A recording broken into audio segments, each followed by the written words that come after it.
आकाशवाणीचं हे नागपूर केंद्र आहे. प्रसारित करीत आहोत प्रादेशिक मराठी बातम्या.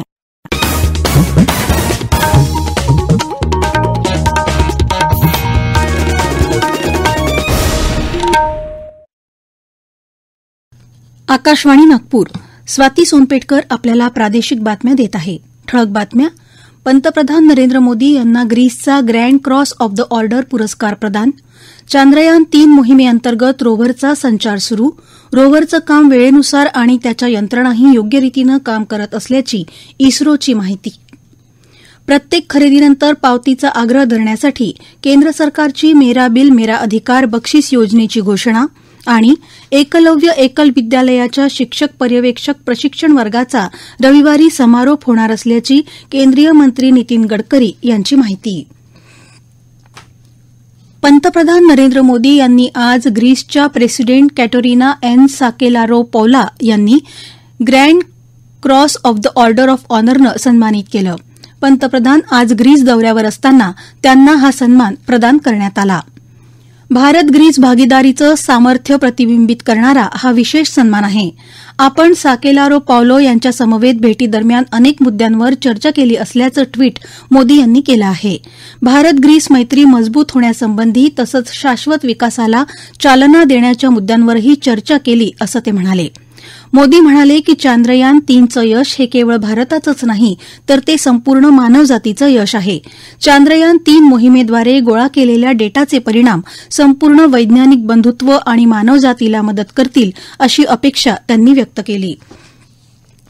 तत्पूर्वी मोदी यांनी ग्रीक समकक्ष किरियाकोस मित्सोटाकिस यांच्यासोबत संयुक्त पत्रकार परिषदेला संबोधित करून भारत आणि ग्रीस यांनी संरक्षण, सुरक्षा आणि कृषी यासह विविध क्षेत्रात धोरणात्मक भागीदारीसाठी सहमती दर्शवल्याचीही माहिती दिली.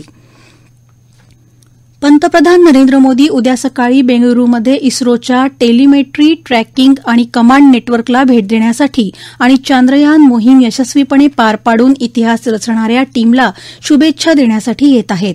पंतप्रधान इस्रोमध्ये 1 तास घालवणार आहेत आणि इस्रोचे अध्यक्ष एस सोमनाथ यांच्या नेतृत्वाखालील चांद्रयान-3 मिशन टीमचं अभिनंदन करणार आहेत. इस्रोच्या 3ऱ्या चंद्र मोहिमेवर काम करणाऱ्या महिला शास्त्रज्ञांशीही ते संवाद साधणार आहेत. चांद्रयान-3 मोहिमेअंतर्गत रोव्हरचा संचार सुरू झाला असून ते वेळेनुसार काम करत आहे आणि त्याच्या यंत्रणाही योग्य रीतीनं काम करीत आहेत अशी माहिती इस्रोनं दिली आहे. त्याचबरोबर लँडर मॉड्यूल उपकरणं चालू करण्यात आली आहेत आणि लँडर आणि रोव्हरवरील उपकरणं आता चंद्राच्या खनिज रचना आणि त्याच्या वातावरणातील भूकंपाच्या क्रियाकलापांचा अभ्यास करतील अशी माहिती इस्रोचे अध्यक्ष एस सोमनाथ यांनी दिली आहे. यापूर्वी चांद्रयान-3च्या प्रज्ञान रोव्हरनं काल सकाळी यशस्वीरित्या चंद्राच्या पृष्ठभागावर उतरून फेरी मारली होती. भारत आता चंद्रावर यशस्वीरित्या उतरणारा 4था देश बनला आहे. शेतमालाच्या किमती वाढल्या की सरकार लगेच बंधनं घालतं. कांद्याचे दर वाढून शेतकऱ्याला चांगले पैसे मिळू लागल्यावर केंद्र सरकारनं लगेच निर्यात शुल्क वाढीचा निर्णय घेतला अशी टीका राष्ट्रवादी काँग्रेसचे अध्यक्ष शरद पवार यांनी आज साताऱ्यातल्या दहिवडी इथं केली. ते एका शेतकरी मेळाव्यात बोलत होते. आत्ताच्या सरकारच्या निर्णयामुळे कांदा व्यापारावर मर्यादा आल्या असून गेल्या 15 दिवसात कर्जबाजारीपणाला कंटाळून यवतमाळमध्ये 21 शेतकऱ्यांनी आत्महत्या केली. मात्र त्याकडे सरकारचं लक्ष नाही असं पवार यावेळी म्हणाले.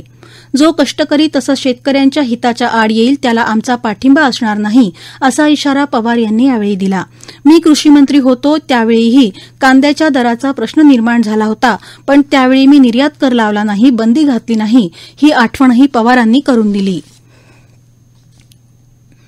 चंद्रपूर जिल्ह्याच्या गॅझेटियरची इंग्रजी आवृत्ती आणि स्वातंत्र्यानंतर 1973 मध्ये याच ग्रंथाची सुधारित आवृत्ती प्रकाशित झाली. आता मात्र पहिल्यांदाच राज्याचे सांस्कृतिक कार्यमंत्री आणि चंद्रपूर जिल्ह्याचे पालकमंत्री सुधीर मुनगंटीवार यांच्या प्रोत्साहनामुळे प्रधान सचिव विकास खारगे यांच्या पाठपुराव्यामुळे चंद्रपूर जिल्ह्याचे गॅझेटियर मराठी भाषेत प्रकाशित होणार आहे.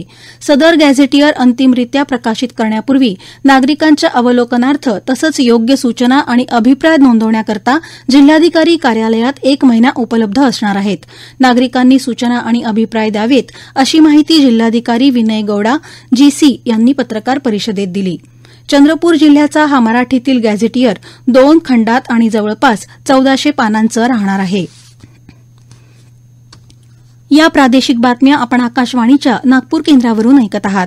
आमच्या केंद्रावरील सर्व बातम्या ऐकण्यासाठी आणि ताज्या घडामोडी जाणून घेण्यासाठी Marathi news Nagpur all India radio या आमच्या युट्यूबच्या वाहिनीला नक्की सबस्क्राईब करा.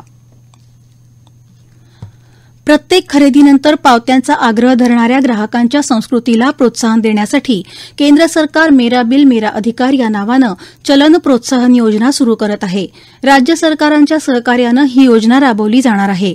यासाठी प्रोत्साहन म्हणून प्रत्येक तिमाहीत प्रत्येकी 1 कोटी रुपयांची 2 बंपर बक्षिसं दिली जातील. प्रत्येकी 10,000 रुपयांचे बक्षीस मूल्य असलेले 800 लकी ड्रॉ आणि दरमहा प्रत्येकी 10 लाख रुपयांचे बक्षीस असलेले 10 ड्रॉ देखील काढले जातील. किमान 200 रुपयांची बिलं आयओएस आणि अँड्रॉइडवर उपलब्ध असलेल्या मेरा बिल मेरा अधिकार या मोबाईल अॅपवर किंवा web.merabil.gst.gov.in या संकेतस्थळावर अपलोड केली जाऊ शकतात. यासाठीची पथदर्शी योजना 1 सप्टेंबर 2023 रोजी सुरू होणार आहे. सुरुवातीला पुदुचेरी, दादरा नगर हवेली, दमण आणि दीव आणि आसाम, गुजरात आणि हरियाणा या राज्यांमध्ये ही योजना सुरू केली जाईल. कैलासवासी लक्ष्मणराव मानकर स्मृती संस्थेच्या एकलव्य एकल विद्यालयाचा शिक्षक पर्यवेक्षक प्रशिक्षण वर्ग रेशीमबागेतील महर्षी व्यास सभागृहात सुरू आहे. या वर्गाचा समारोप रविवार दिनांक 27 ऑगस्ट रोजी होणार असल्याची माहिती मार्गदर्शक नितीन गडकरी यांनी आज नागपुरात आयोजित पत्रपरिषदेत दिली. या कार्यक्रमाला देवनाथ पीठाधीश्वर जितेंद्रनाथ महाराज आणि इंडिया टीव्हीचे प्रमुख ख्यातनाम पत्रकार रजत शर्मा यांची प्रमुख उपस्थिती राहणार आहे. गोंदिया जिल्ह्यातील आमगाव इथं तसंच मेळघाट, आर्वी आदी आदिवासी भागात ही एकल विद्यालयं चालवली जातात. संपूर्ण विदर्भात 1016 शिक्षक असून 124 प्रवासी कार्यकर्ते आहेत, तर 7112 ग्रामशिक्षा समिती सदस्य आहेत. कोणतीही दानशूर एक शाळा 50,000 रुपयात 1 वर्षासाठी दत्तक घेऊ शकतो. यासाठी समाजातील दानशूरांनी पुढे यावं असं आवाहन गडकरींनी यावेळी केलं. एकल विद्यालयावर गावातीलच 12वी उत्तीर्ण अथवा स्नातक असलेले विद्यार्थी शिक्षक म्हणून नेमले जातात. 10 शाळांमागे 1 पर्यवेक्षक नियुक्त केला जात असल्याची माहितीही यावेळी केंद्रीय मंत्री नितीन गडकरी यांनी पत्रकार परिषदेत दिली. राज्यात अद्याप पुरेसा पाऊस न झाल्यानं पश्चिम महाराष्ट्र, उत्तर महाराष्ट्र, मराठवाड्यासह अनेक ठिकाणचे शेतकरी हवालदिल झाले आहेत. त्यातच आता शेतकऱ्यांना बँकांकडून कर्ज वसुलीसाठी नोटिसा येऊ लागल्या आहेत. राज्य सरकारनं बँकांच्या कारवाईबाबत योग्य तो निर्णय घेत शेतकऱ्यांना कर्जमाफी द्यावी, अन्यथा आंदोलन करण्याचा इशारा विरोधी पक्षनेते विजय वडेट्टीवार यांनी दिला आहे. G20 अंतर्गत सध्या भारतात विविध ठिकाणी विविध विषयांवरील बैठकांचं सत्र सुरू आहे. भारताकडे या जागतिक परिषदेचं यजमानपद असून यानिमित्त आकाशवाणी नागपूरमार्फत युथ फेस्ट 2023चं रंगारंग आयोजन सायंटिफिक सभागृहात काल सायंकाळी पार पडलं. राष्ट्रसंत तुकडोजी महाराज नागपूर विद्यापीठाचे कुलगुरू डॉ सुभाष चौधरी, आकाशवाणीचे उपमहानिदेशक रमेश घरडे, नागपूर आकाशवाणीच्या केंद्र प्रमुख रचना पोपटकर, नागपूर विद्यापीठाच्या जनसंवाद विद्या विभागाचे प्रमुख मोईज हक यावेळी प्रामुख्यानं उपस्थित होते.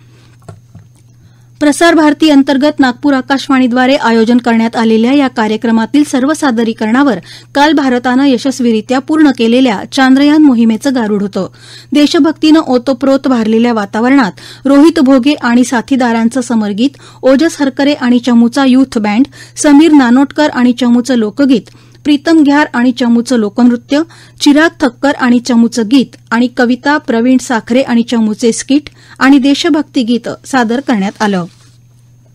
नागपूरसह पूर्व विदर्भातील वर्धा, भंडारा, गोंदिया, गडचिरोली, चंद्रपूर आणि यवतमाळ इथं आज तुरळक ठिकाणी हलक्या ते मध्यम स्वरूपाच्या पावसाची शक्यता हवामान विभागानं वर्तवली आहे. उद्यापासून मात्र पावसाचा अंदाज नसल्याचं हवामान खात्यानं म्हटलं आहे. शेवटी पुन्हा काही ठळक बातम्या. पंतप्रधान नरेंद्र मोदी यांना ग्रीसचा grand cross of the order पुरस्कार प्रदान. चांद्रयान 3 मोहिमेअंतर्गत रोव्हरचा संचार सुरू. रोव्हरचं काम वेळेनुसार आणि त्याच्या यंत्रणाही योग्य रीतीनं काम करत असल्याची इस्रोची माहिती. प्रत्येक खरेदीनंतर पावतीचा आग्रह धरण्यासाठी केंद्र सरकार मेरा बिल मेरा अधिकार बक्षीस योजनेची घोषणा आणि एकलव्य एकल विद्यालयाच्या शिक्षक पर्यवेक्षक प्रशिक्षण वर्गाचा रविवारी समारोप होणार असल्याची केंद्रीय मंत्री नितीन गडकरी यांची माहिती. याबरोबरच हे प्रादेशिक बातमीपत्र संपलं. नमस्कार. आकाशवाणीचं हे नागपूर केंद्र आहे. प्रसारित करीत आहोत प्रादेशिक मराठी बातम्या.